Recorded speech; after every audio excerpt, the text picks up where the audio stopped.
Coaches, elevate your career with the AFCA Career Center. Designed exclusively for active members, this platform provides powerful tools to boost your job search, professional growth, and team building. Create a personalized career profile, explore job openings at all levels, connect directly with hiring organizations, and even post open positions to find top talent for your program. Log in to your AFCA portal today and discover the opportunities waiting for you.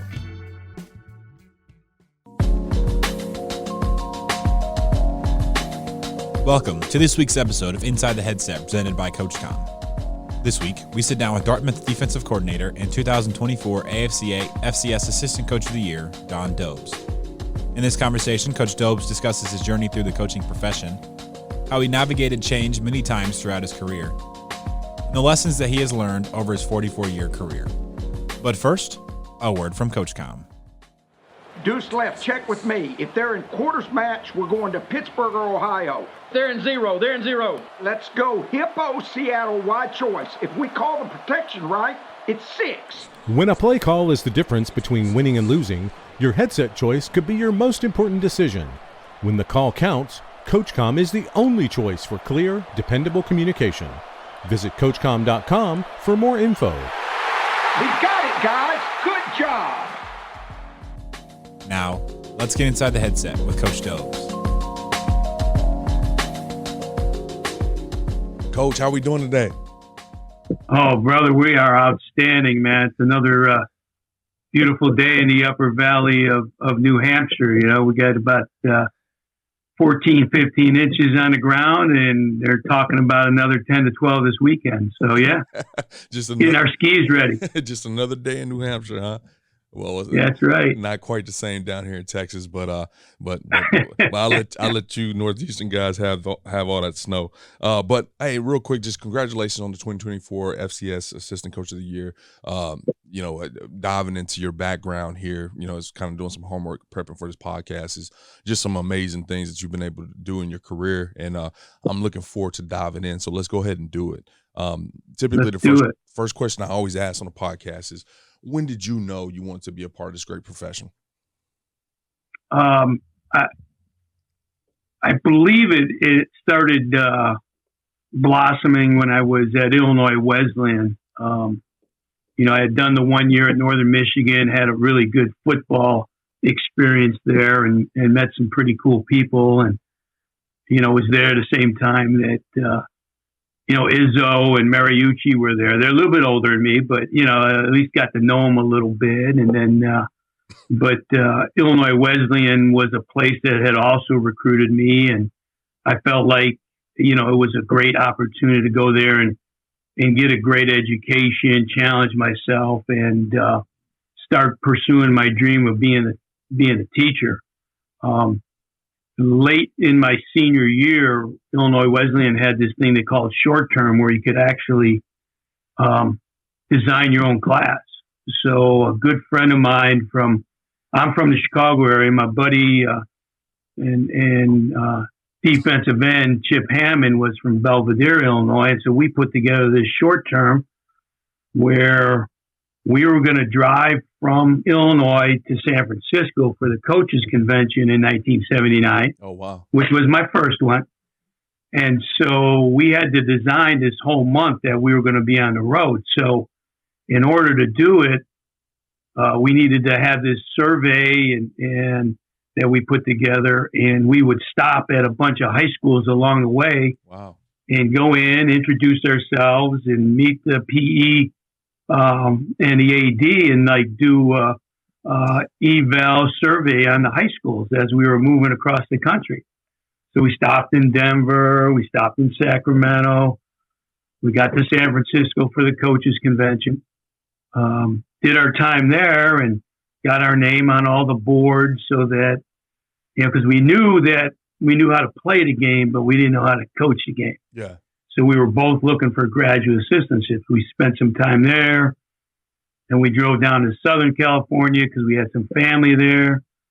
Went to San Diego, same thing, family. Did the same thing with high schools, and then worked our way back to Bloomington, Illinois, the southern route, by stopping in, a couple schools in Arizona and seeing some of our friends there. So it was at that point that I started knowing that teaching and coaching are similar, but they're different from the standpoint of you need to know what you're teaching. And yeah, I could teach PE, but I couldn't teach football. I could play football. Yeah. And that's where the whole idea of getting a graduate assistantship, because I knew at that point they would teach me how to teach football. Man, that's a like I was telling you beforehand. We've been doing this for a long time, and a lot of stories are kind of pretty similar. That's a pretty unique one, just to load up a truck and kind of go hit a bunch of schools and do professional development in such a different way, having all these conversations and getting all this feedback. Now, you talked about being at the coaches convention prior to actually being in the profession. What was there any insight that you took away from being in that convention? What year was that? You say 79? 1979. Yeah, it was really interesting because we were sleeping on floors, and there was only a couple. There was some of the CCIW, which is like a combination of Illinois Wesleyan and Millikan and North Central and Wheaton, and so it's a really good Division III conference. And our coaches knew a lot of those guys, so we'd be sleeping on the guys at Milliken's floor or the guys from Elmhurst or North Park. And the thing it taught us was the great bond and the closeness of the whole football fraternity and the coaching fraternity. And that's, I think, another thing that really appealed to Chip and myself, was just a chance to become part of this great game at the next level and meet so many good people that were doing it for all the right reasons. And I think it kind of opened our eyes that, hey, we could expand our vision. It wouldn't just need to be Illinois. And Chip actually ended up at Claremont Mud in California. He had a little bit of that beach boy in him. And then I ended up going to the cornfields of Indiana, and here's a guy from the south side of Chicago that's all blacktop and pavement. And now all of a sudden I'm hanging out in Greencastle, Indiana. Yeah, that's right. Well, let me ask you this question, because typically, especially at the beginning of the podcast, we always ask about getting that first gig, right? It's notoriously hard. And I think even I kind of had an epiphany as you're talking here a little bit. I'm like, man, this isn't 2009. This isn't 2019. This is 1979, where you weren't just emailing the coach or texting him, or you saved his number or follow him on Twitter. Like, this was, that job board probably had a whole bunch more significance than even, we still put it up there and guys still post now, but I don't think the significance is probably the same. That job there at DePaul was your first gig. Did it come from the job board? So it did. It came from the job board, and it came from a couple other guys that had told me about it because they were interested in it, but then they had other things going on, and they said, hey, you need to check into this DePaul deal. You get to be a house mother at a fraternity. Okay, you get to coach a position, you get your master's, and they pay you $225 a month. Well, to me, that was like, man, I'm getting richer already. That's right. So I'm getting my master's, I'm getting paid $225 a month. I'm coaching, I'm teaching classes, and I'm taking classes. And so it just so happens that the AD at Illinois Wesleyan and the AD at DePaul are lifelong friends and had known each other. And so the AD at Wesleyan calls the AD at DePaul and says, hey, I got a great guy for you. And Tom Mott at DePaul says, okay, well, tell Donnie to send his stuff. So I send my stuff, and this is like, I think April, and he sends me a letter back telling me I got an appointment, I'm all set. And it gets better. So that summer, I'm working in the advanced transportation in the Chicago area, loading trucks. And I'm reading the Chicago Sun-Times. In those days, there was no ESPN. Right. There was no ticker telling you what jobs were open, like you're saying. There was no scoop. There was no coach's wire. And I'm reading transactions, and I see DePauw's head coach had just left to go to Florida to open an ice cream business. And now DePauw doesn't have a head coach. Wow. And I'm like, uh-oh, I better get on the phone again. So I scramble, call the AD and the head coach at Wesleyan. They call Tom Mott, and he says, hey, you tell Donnie it's his job. I don't care who we hire. He's on the staff. So sure enough, they stayed to it. And then about a month later, I read, and it's like the same thing sometimes. Transactions, I see this guy named Jerry Berndt, B-E-R-N-D-T, from Dartmouth, who's the offensive coordinator at Dartmouth, had just accepted the head job at DePauw University. So I actually had the job before he had the job there. I always used to kid him about that. That's right. You were the first hired there. That's awesome, man. That. I mean, puts a perspective on the times now where, you know, been able to connect the dots. Or you mentioned you were looking for a job and you talked to AD. The AD knows the guy at DePauw, you know, how easy it is for us to just hop on a website and just be like, oh, okay, cool. He coached at Syracuse. I was at Syracuse. All right, boom, boom, perfect. But yeah, it's a lot more homework, a lot more. You better have that Chicago Sun every morning, kind of know who's who in the zoo and what's going on. Now, you know, you may mention earlier when you're talking about the first part when you want to be a part of a profession, you may mention. I think I got on here a lot, and I personally kind of thought this when I got done playing college ball. I thought I knew everything there was to know about football. I was a guru, and I got humbled very quick when I got my first GA job. You know, when you realize you don't know much of anything. You know, how quickly did those kind of things kind of come to fruition for you once you hopped in that role and you're legitimately cutting film and you're legitimately lining up the field and all the little things that kind of go into successfully running a program? Yeah, you learn very quickly that you know very little about what it takes to coach the game, teach the game, you know, have a set of diagrams on your progression of how you're going to teach things and why you're teaching it. And to me, it's like learning a foreign language, all right, in a crash, you know, course, right. Because it's like, you know, what one person calls blue, another person might call green, or, you know, I mean, outside zone to the right was S18, you know, and I'm like, why S18, coach? You know, and then you got to learn their numbering system, and then you got to learn, you know, why you call this guy a Z and this guy an X. How come this guy ain't the X and this guy isn't? So it's basically a foreign language that you're trying to learn in a hurry. And the one little thing that was Jerry Berndt was a really, really good teacher. And, you know, an Ohio guy that came from the cradle of coaches that, that Bowling Green background, but he brought his quarterback from Dartmouth with him, this guy named Buddy Teeman. So Buddy comes with him, and Buddy's one of these guys that is just a beautiful person, but he thought he was going to play football forever. You know, I mean, he wanted to be the next Doug Flutie type, that kind of guy.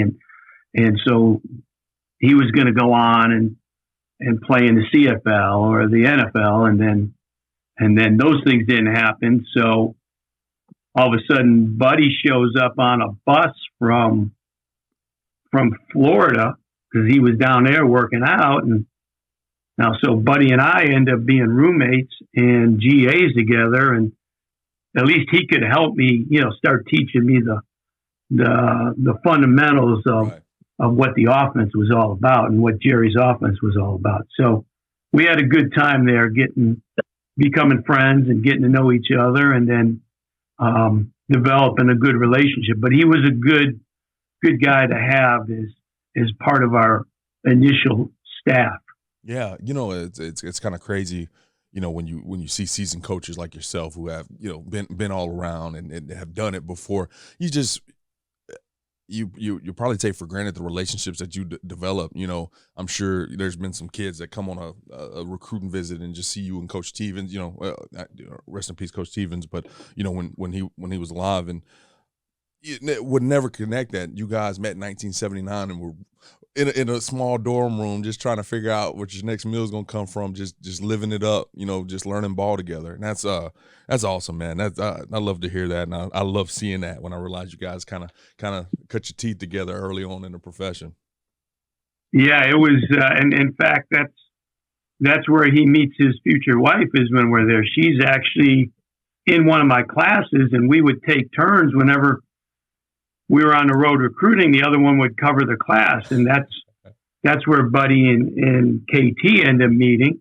And then he leaves after a season, and he goes to BU, and I stick around another year with Jerry, and then we turn the DePaul program around. So within 2 seasons, we're now at the University of Pennsylvania in Philadelphia, and it's like, wow, this happened quick. Happened fast. And I remember we're down in Fontainebleau, I want to say at the 81 convention.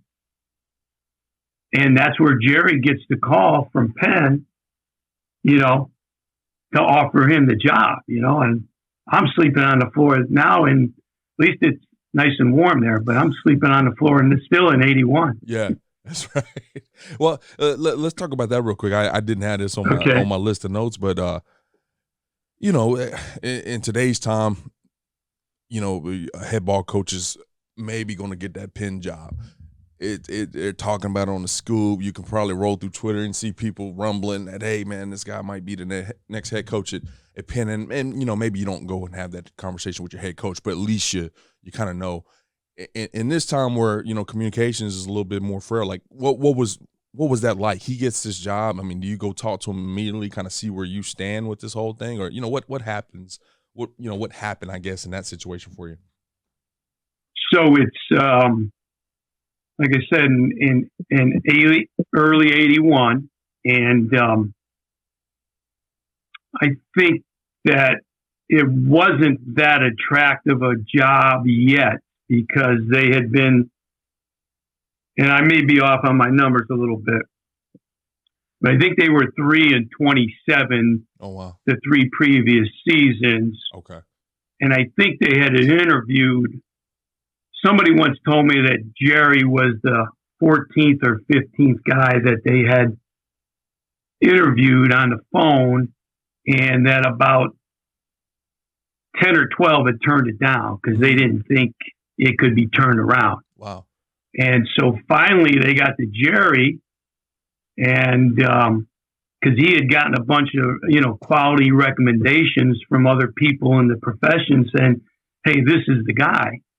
And so finally they decide to offer it to Jerry.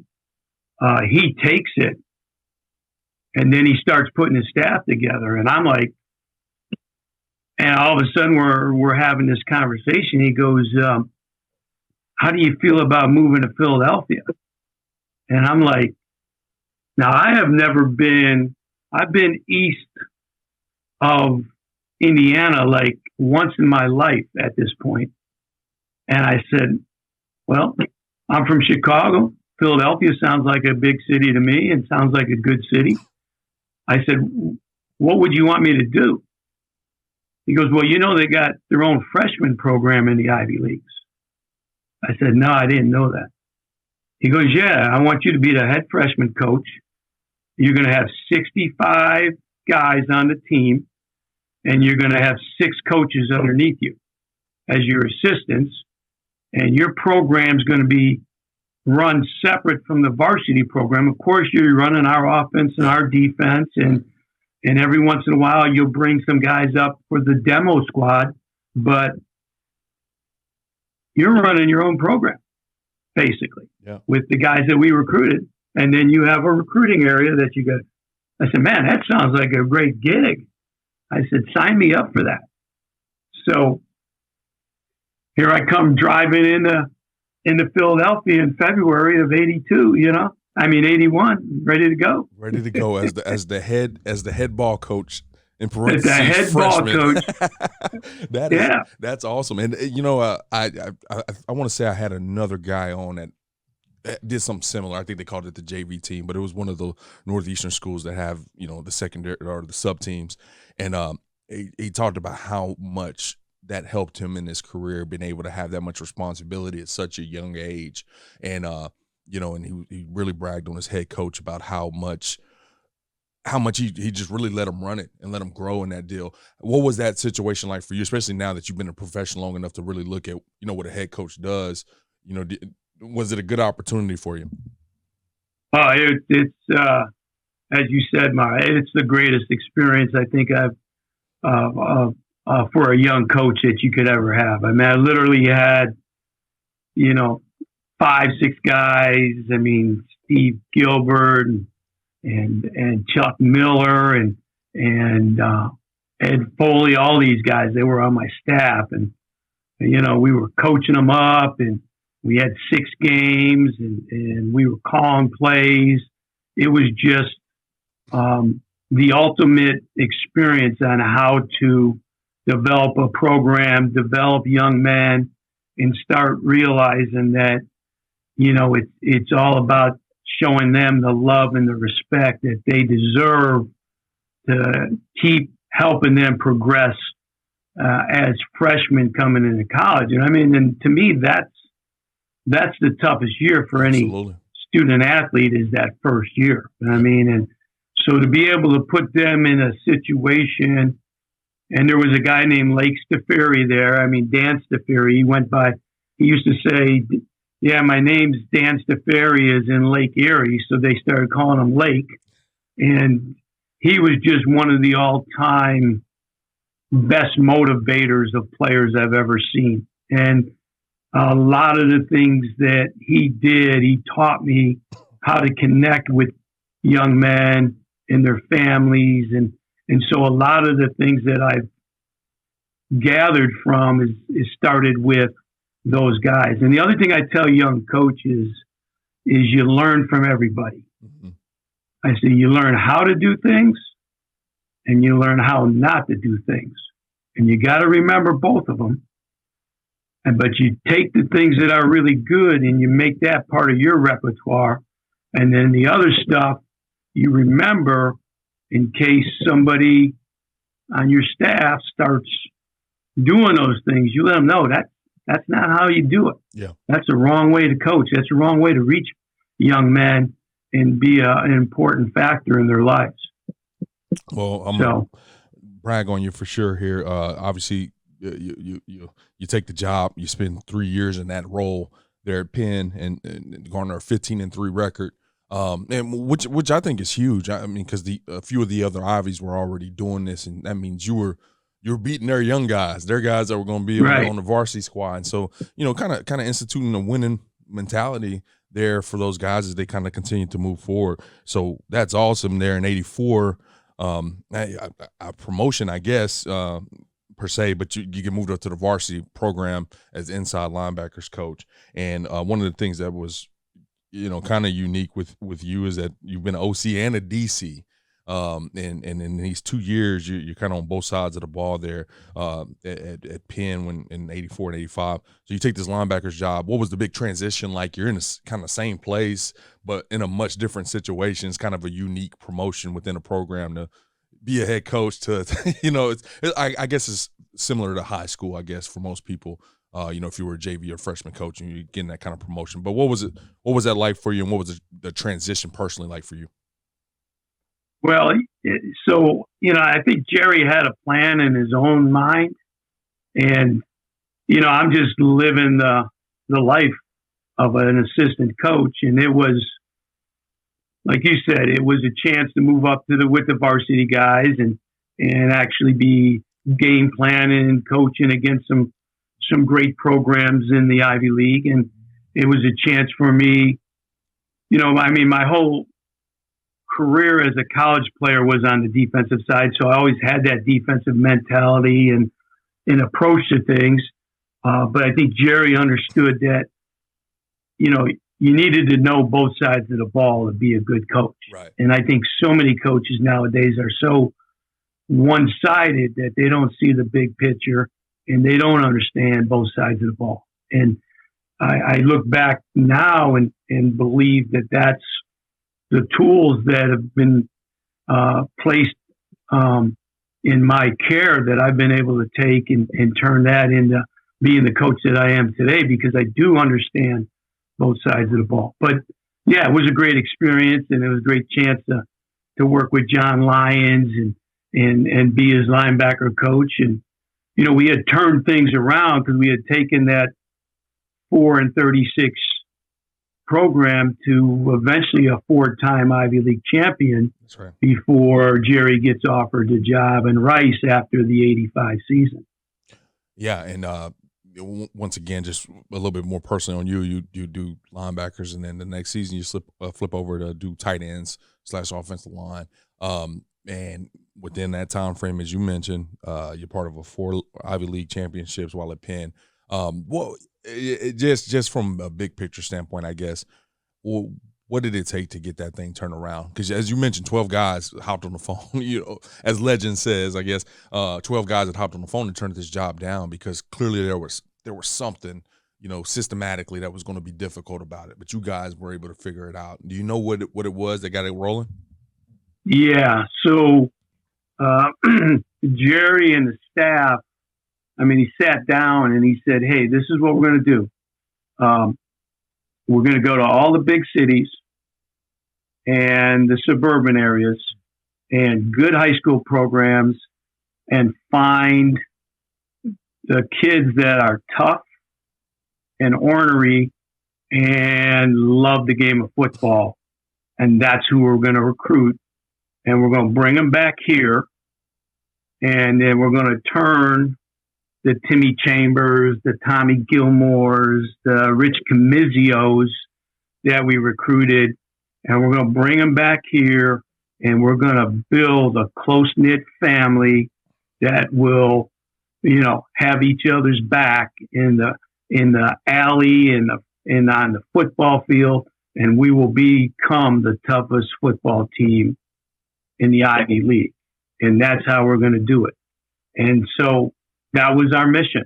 He had a clear plan of who we were going to recruit, how we were going to develop them, and what kind of makeup they had. So that's what we did. We went out all over the country. We went into big cities and the really good suburban programs and found kids that knew how to compete and were used to being winners.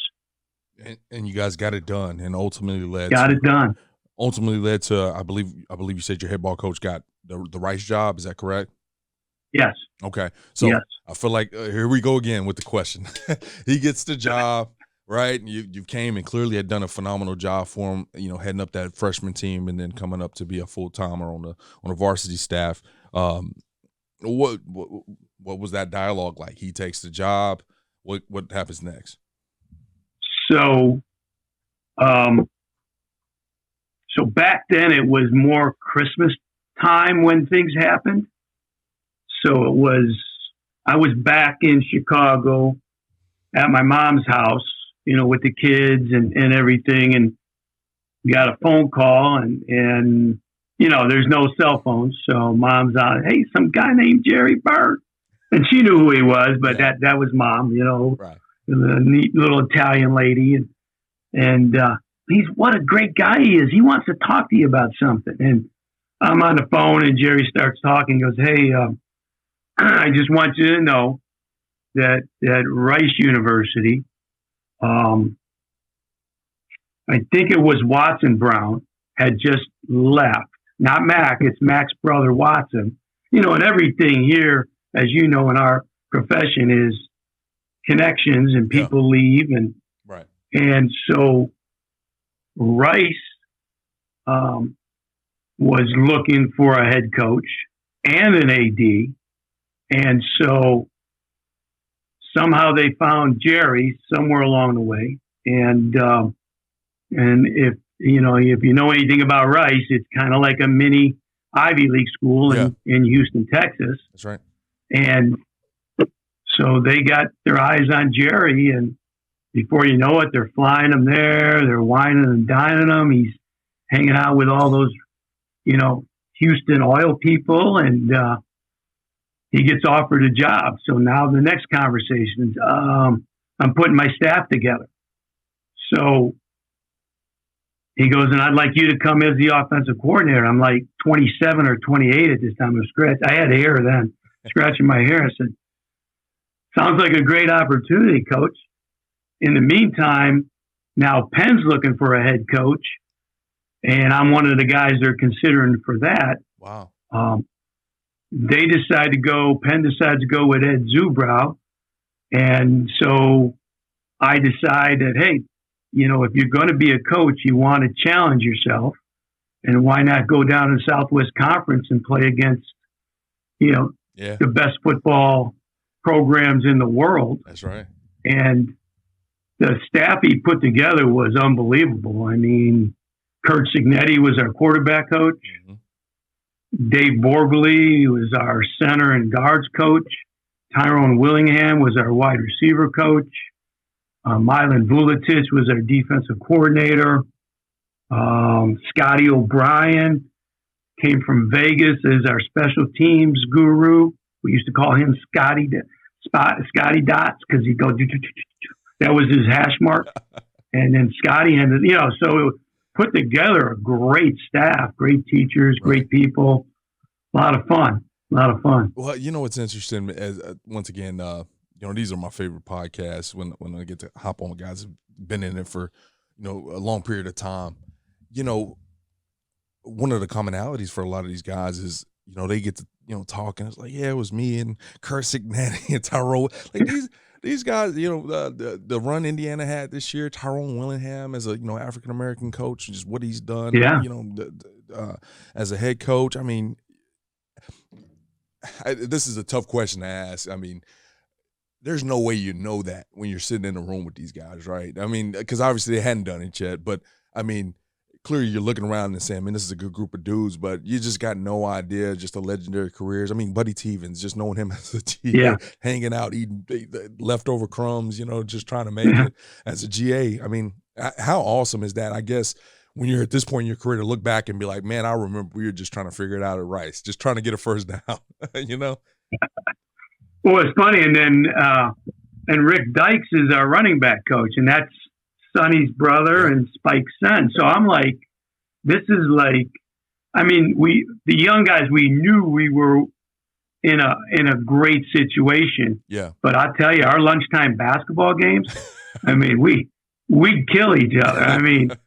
Tyrone was about as quick and, competitive as can be, and Mr. Serious, but just such a great guy. And so you always wanted to get him fired up. And, Sig is big and thick, and I'd be trying to irritate him as much as I could, and we just have a good time together. And Borbs was a great old line coach for a bunch of programs. That's and right. He actually had played for us at DePaul. So okay. He knew Buddy and I when we were their house mother at his fraternity, is how far Borbs and I go back. So yeah, it was quite a group growing up together. Right. And I think the reason we all went on and had really good careers is because we were around such great teachers. The older guys took us underneath their wings and said, hey, and Jerry was great about that, and he early on gave everybody responsibility. Tyrone had a lot of responsibility. Kurt had a lot of responsibility. Rick, Borbs, he said, hey, you're in charge of this. Let's find the best way to do it, and let's go get it done. Well, yeah, that kind of leads me to another question here. Once again, not one I had planned, but just when you sit there and say you're in that room as a 27-year-old guy who I won't say bit off more than what he could chew, but golly, you're skyrocketing in the profession. You look over and you see these guys with tons of experiences. A lot of them older than you. A lot of them might know a little more ball than what you know. How do you confidently go in there as offensive coordinator and lead these men that you know what I'm saying, that seen a little bit more than what you have? Yeah. What I learned early on is be yourself, and All right. Listen more than you speak, and make sure that we were going to collaborate together to build an offense. Yeah. So, Rick was, a big believer in certain things, and so was Tyrone. He had a certain way he wanted to coach the receivers, and I'll tell you, I've never seen anybody coach receivers better than Tyrone Willingham. I mean, those guys were like defensive backs, how tough he was on them. I mean, he was like, hey, man, when I say it's 12 yards and you come back, it's 12 yards and you come back. And, you could just see the attention to detail and the sense of urgency these guys had. And, and we'd look at all the different, and at Rice, we knew we couldn't line up and beat Texas and Texas A&M. So we were one of the first ones that were doing the double slot, some shotgun, the triple out of the double slot, and all the different passing schemes that were going on. We were one of the first ones doing a lot of that stuff because we had so many creative minds in that room saying, hey, this is what we got to do to move the ball. So, it was – go ahead. I was going to say it kind of leads me a little bit to my next question there about the learning curve. As a first-year coordinator, let alone a 27-year-old first-year coordinator, did you show up at Rice and kind of know, hey, man, we can't – on 3rd and 1, we can't just line up and run power and move these guys. We got to put some eye candy on there, or, do something a little different? Or did it take you a year or two to figure that out before you kind of made some adjustments? Yeah, I think we figured that out in spring ball, going against our own defense, Yeah. And we figured we better come up with a couple of different ways. So we went with the 2 quarterback situation. We had we had Quentin Roper from Dallas Carter, and he was like 5'10", 165 pounds of lightning speed, and then our quarterback from San Antonio was 6'4", 215 pounds, and could spin the heck out of it. So we'd have both of them on the field at times and things like that. Yeah, just been really, really creative on putting a plan together to give ourselves a chance. Well, in '89, you get an opportunity to kind of move back over there to the East Coast. You take a job at Temple as the offensive coordinator. Now, dress it up for me in the situation-wise. It seems you had been following your head coach since you got in the profession. Did he take this job at Temple, or was this your first time separating, or what?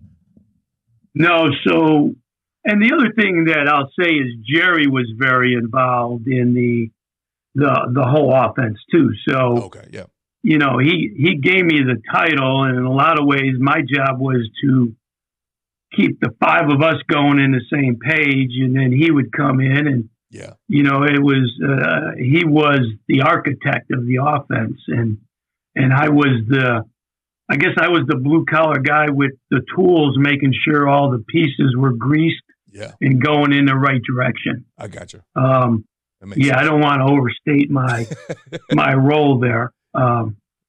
So Bruce Arians is at Temple. Okay.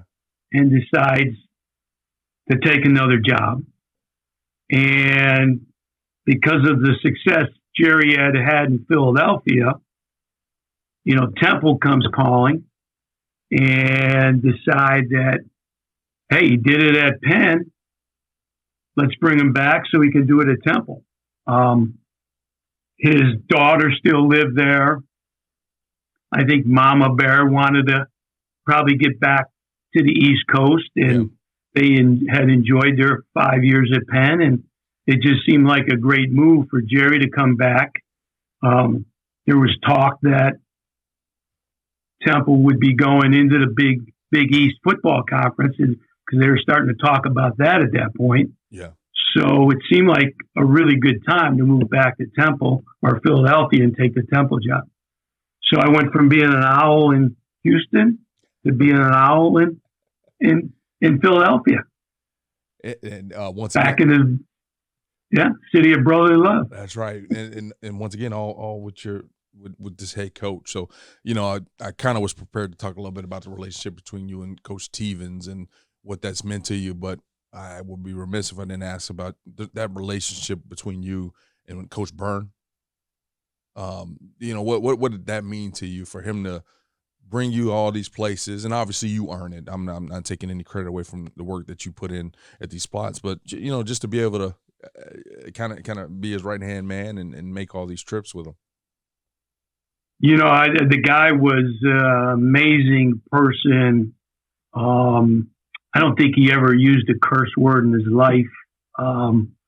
Just a great people person, intense and dedicated, but never would ever say an ill word about anything. I mean, he'd wave his finger at you or point at you or something like that, but that, the guys knew that he was getting fired up when he was doing that kind of stuff. And just a great mentor and teacher of how to be an outstanding person and eventually college coach. He was a very, in his day, he was an offensive guru. He was a sharp dude, and I learned a lot of football, but more importantly, I learned a lot about life and how to treat people. And I think he had seen something to me. He said that, hey, this guy's got something. I don't know what he saw, but he had seen something and said,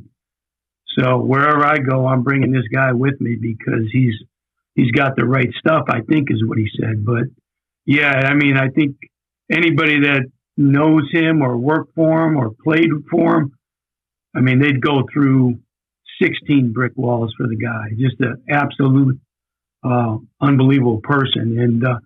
And like you said about Buddy, I mean, we always kept in touch. We'd get together. We went to the other person's wedding, things like that. But he was doing his thing, and I was doing my thing. Yeah. And it just so happened in 2010, he was looking for a defensive coordinator, and I was looking for a job. It just all worked out. It all worked out. That's right. That's right. Well, just real quick, because I know what year are we in right now? Right now we're in 1989, so we got some years to cover here. Yeah. So during your time at Temple, coached 4 NFL players, 4 all-conference players, made a huge turn in 1990, one of the most improved teams at the Division I level. Just in a nutshell, just talk about your time there at Temple. Oh, I tell you, we had a great time. I mean, it was. I always kid people because, Temple, we played at the old vet. It's not that pretty link now they got there. Right. But there was actually a Temple Stadium that was pretty cool. We'd do our spring game there, but it was on the way to Cheltenham, and it was a really challenging group because there was still Prop 4. That was an era where there were still the so-called Prop 48s. Yeah, I remember that. And so we came into a situation with a really talented group of young men that just needed a different direction. And I think Jerry and the staff, Ron Chismar was now our defensive coordinator. Earl Mosley was our D-line coach.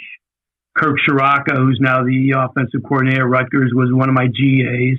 So I always get a kick out of that stuff, too, about the guys you had a chance to help along the way. And so we started working on putting a program together. And Jerry started building that family atmosphere, and we started winning some games. So our first 2 years there, we were pretty good.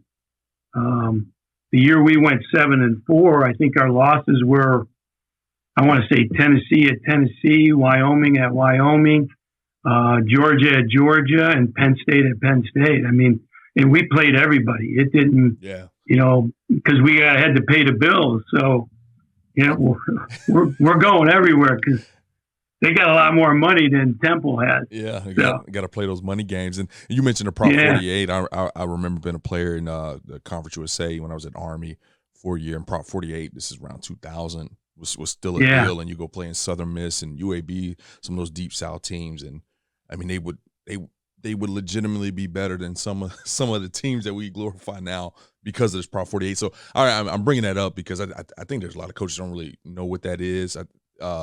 And I think it was non-qualifiers were able to get into a certain number or something like that.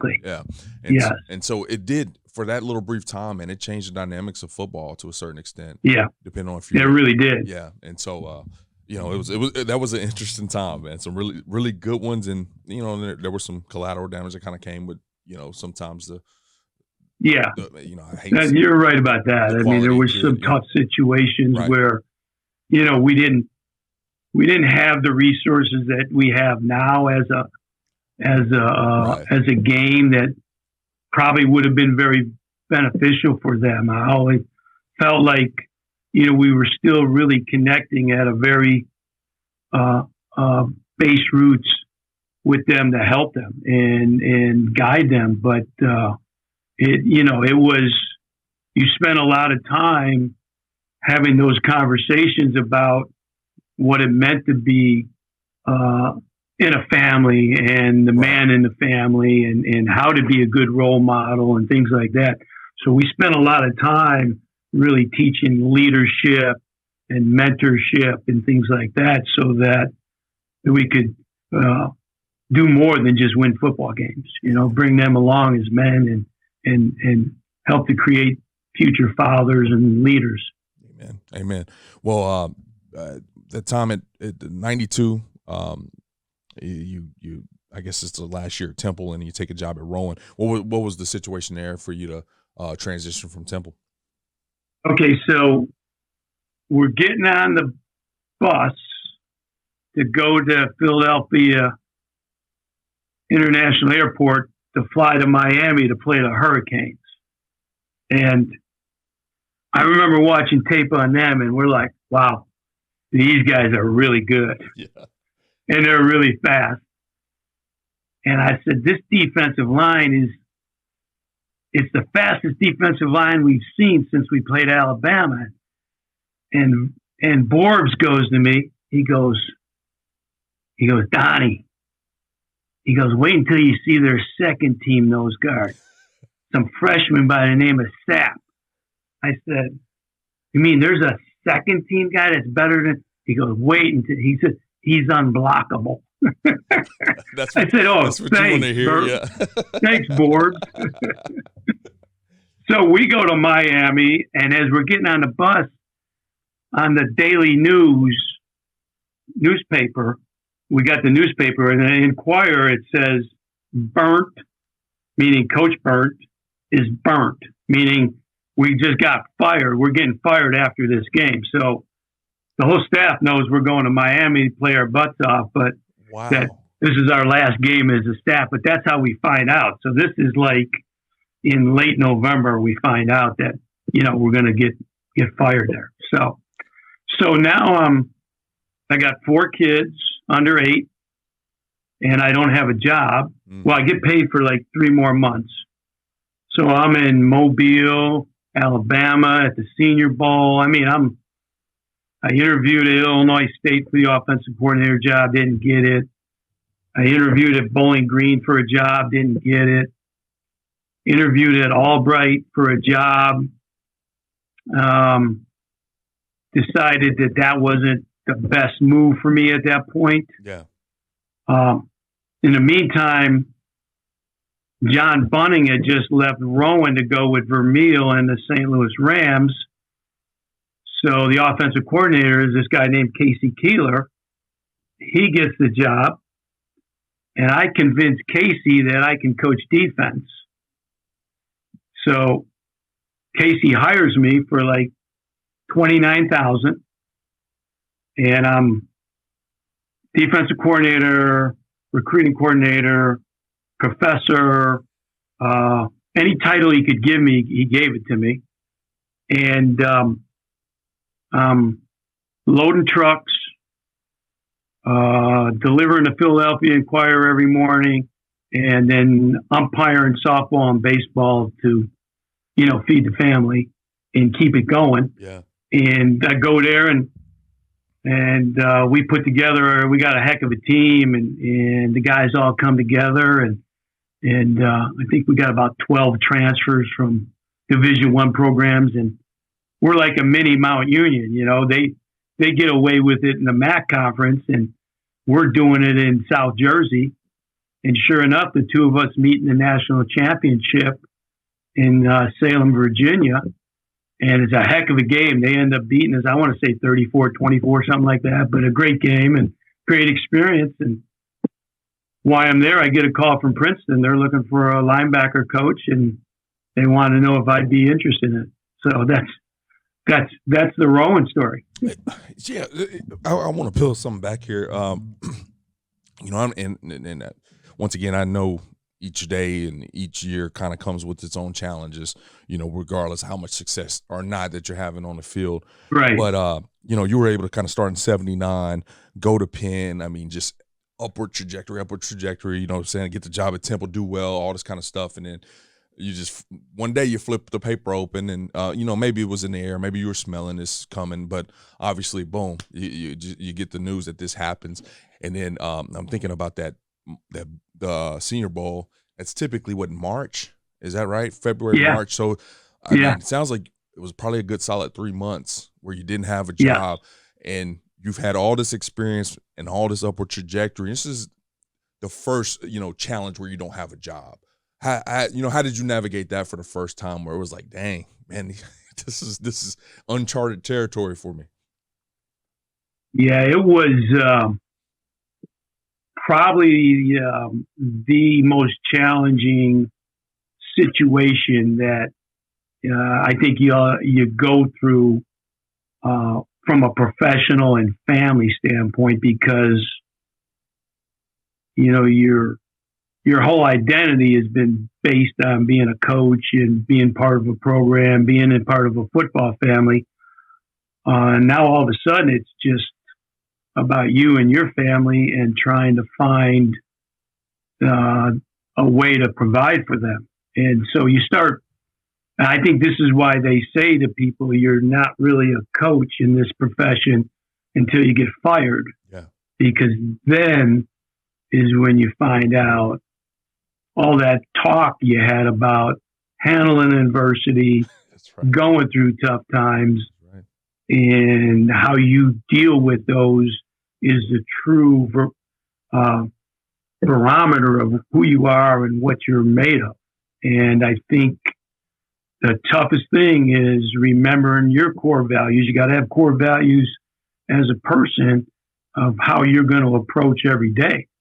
And I'm a firm believer when we get up every morning, you have the choice of how you're going to spend your time that day. You can either be one of those Debbie Downers, or you can be the guy that gets up and says, hey, this is going to be the greatest day of my life. I'm going to go out, I'm going to be positive, I'm going to bring energy, I'm going to do things that make it better for other people, and I'm going to find a way and make a way to be successful. And so that was the true, because, you know, you really didn't, the computer was just starting. So just trying to keep up with people and connect with people. And, you know, I remember going with,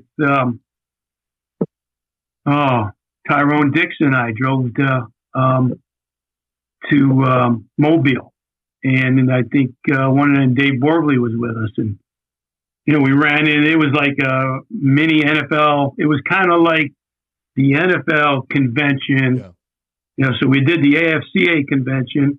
That didn't work. So now we're doing the NFL convention, which back then was the Senior Bowl, like you said, in Mobile.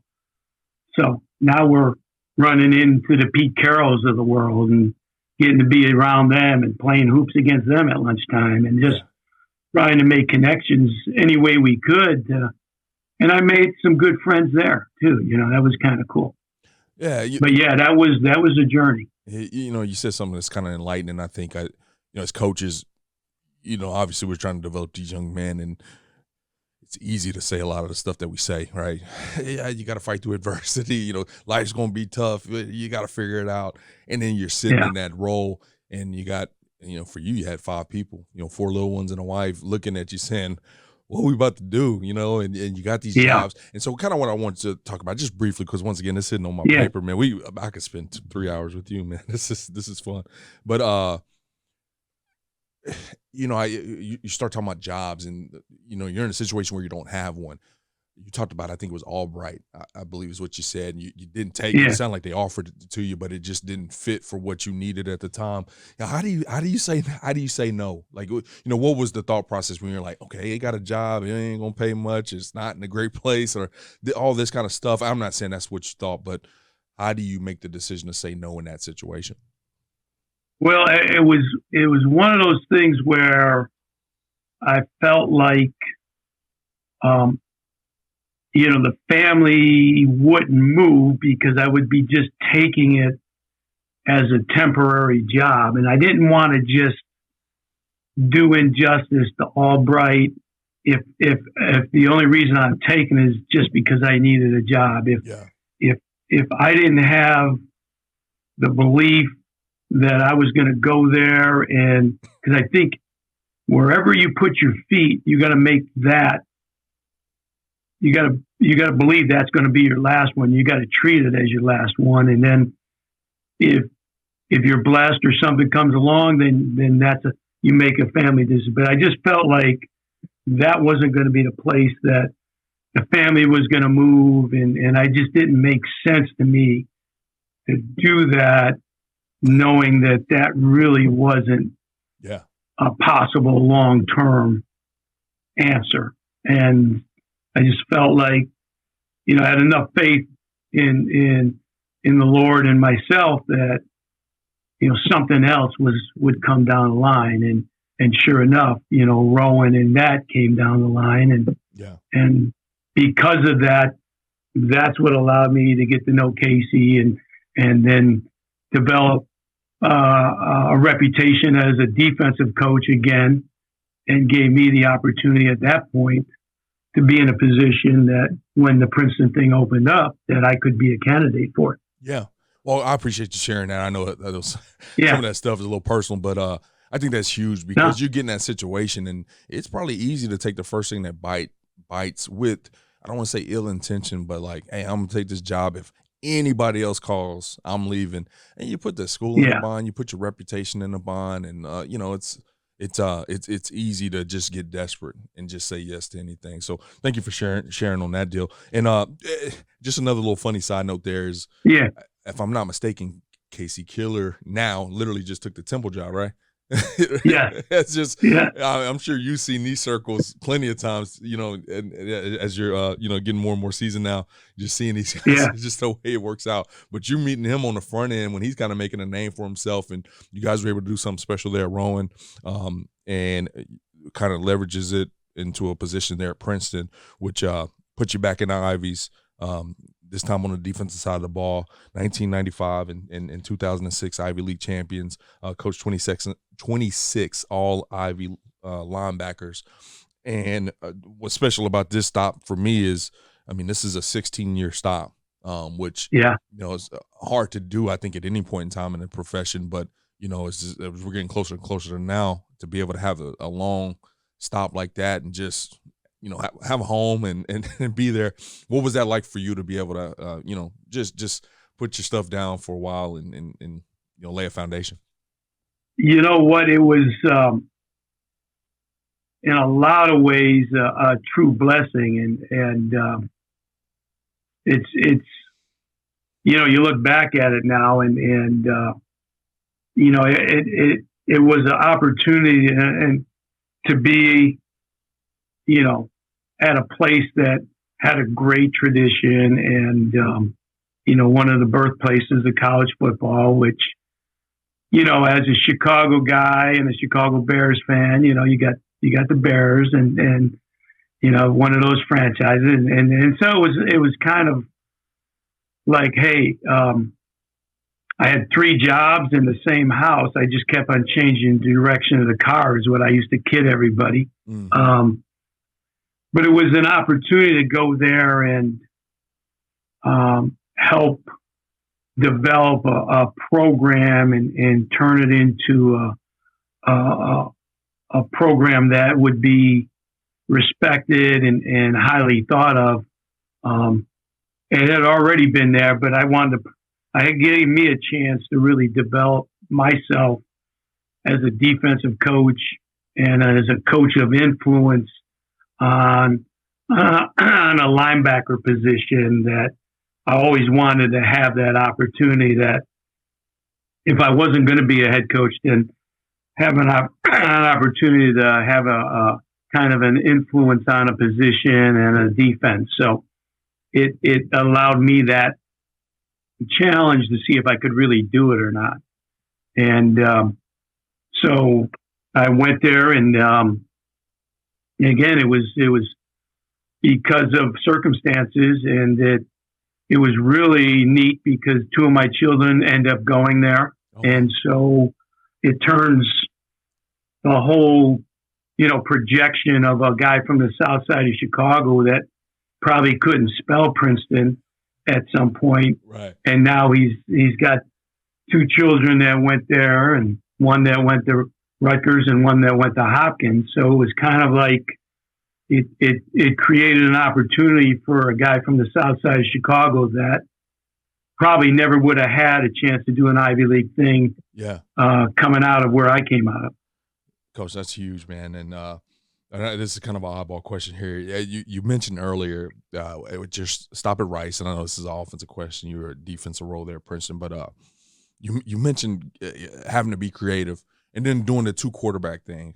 And when I was at Louisiana Monroe for about 5 years, we ran 2 quarterback. I mean, like it was nothing. It was a part of our offense. It wasn't a gimmicky trick play thing. Right. And a lot of people would hit us up around that time when we were having some decent years, about how do you do it? What do you do? All these things. And I remember, and this is around the time frame as a young coach, I was doing my homework on it. Princeton would do the 3 quarterback thing. Were you around for that whole deal? Actually, I've got a chance to coach against it when I was here. Yeah. Oh, okay, so that came a little bit after you left there. A little bit after. They'd have 3 guys on the field. Yeah. Yeah, and that wasn't gimmicky for them. I think they would do it pretty regularly for a while there. Very regular. Yeah, they'd have 3 on there, and I thought that Coach Charest and Coach Perry, when they were there, and Coach Gleason, the coordinator, they did a great job of personnel of making you work your butt off just to have answers for all the questions they created. But yeah, they'd have 3 quarterbacks on the field at the same time. I'm like, oh my God. That's right. We had like 16 different cards that we'd put up. And I said, there's got to be a better way to figure out what they're doing. You got 11 QQ, and then you got 12 3Q, and I'm going, oh my God, our guys are going to be confused. Well, that's cool. I would imagine much like your stint in the Southwest Conference, offensively and defensively. I mean, I'm sure there's some parity to a certain extent amongst some schools, and at the same time, I'm sure there's some that are able to run the table. And I don't know the Ivy that well to know who's who in the zoo in regards to that, but I'm sure there's some creativity that is definitely needed there at that level. Now, let's talk about your last stop here. Like I said, we're in 2011 now. So how did you make the transition once again to another long stop as the DC linebackers coach here at Dartmouth? But what was the transition period for you between Princeton and Dartmouth? So after the 2009 season, I'm on. Roger Hughes is the head coach at Dartmouth. And so we ended up, I think, 4-6, and we get back from the long bus ride from Dartmouth.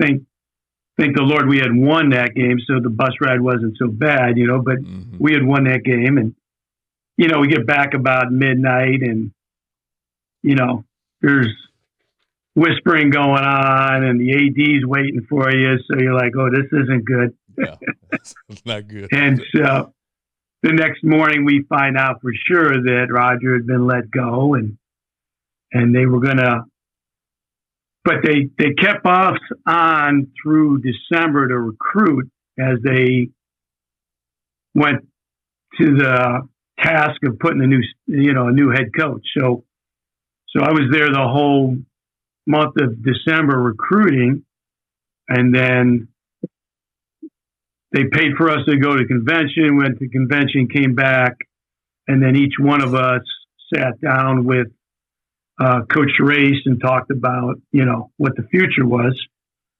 And then I tell you, Bob and I, very mutual respect, good guy, very good guy.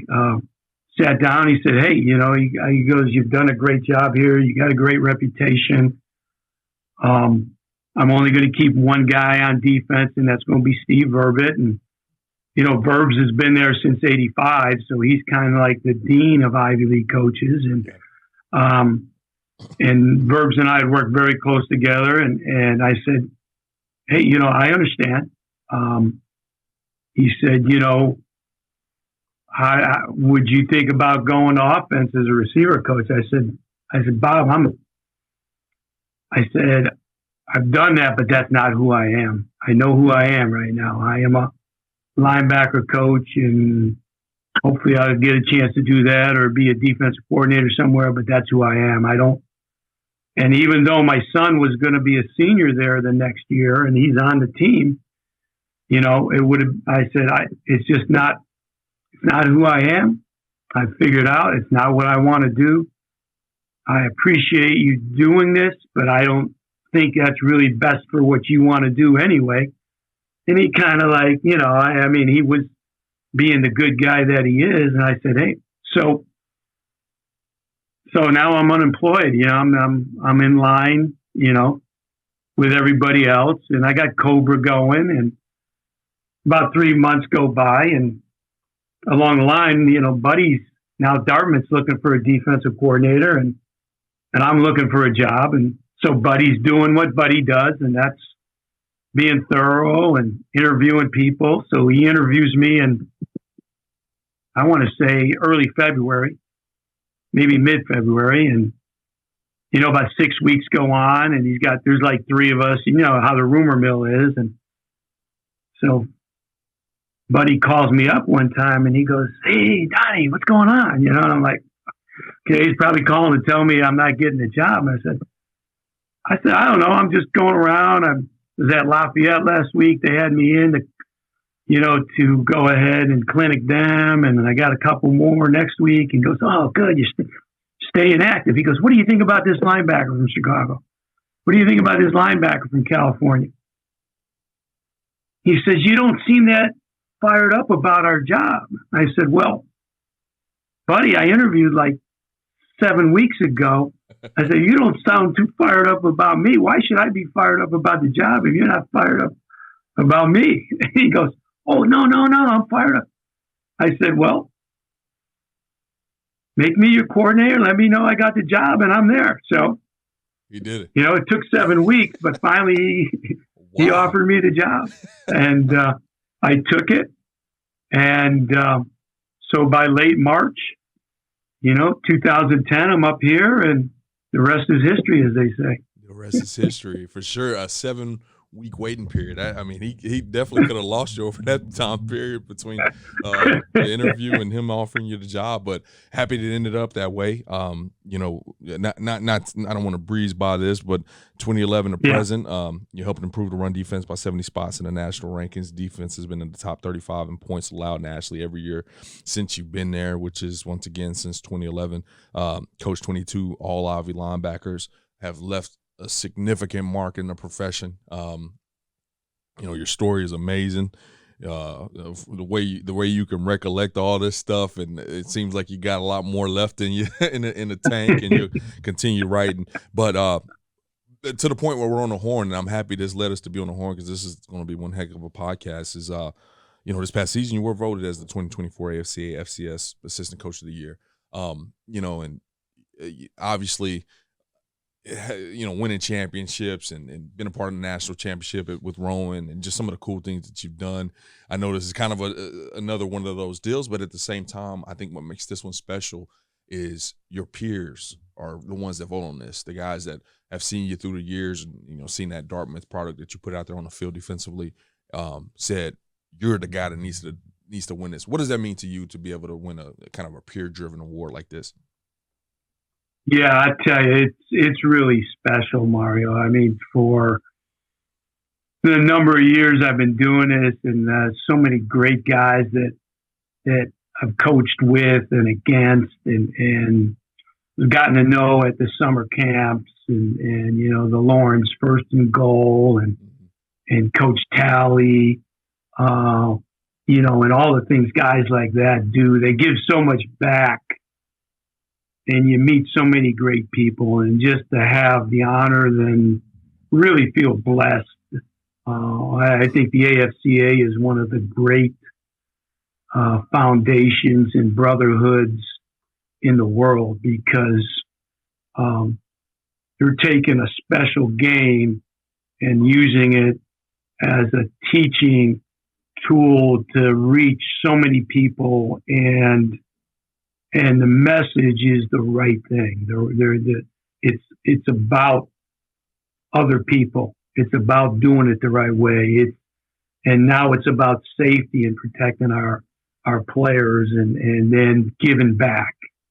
And that's, I think, the key thing about the AFCA and the brotherhood that we've created in football, that we've got so many young men that are going on, and now women that are getting involved in it, which is really, really cool. Absolutely. That we've opened, you know, the doors for them to jump in and be part of it. And that's what I loved about this brotherhood, the AFCA, being a part of it, and just saying that, you know, I've had a chance to be part of it, and the fact that they recognize me as somebody of quality leadership and a giver, and somebody that has done a good job passing it forward. That's everything you can ask for. And I think you know, I got 11 Ivy League championships and a couple other things, which was really cool for those teams.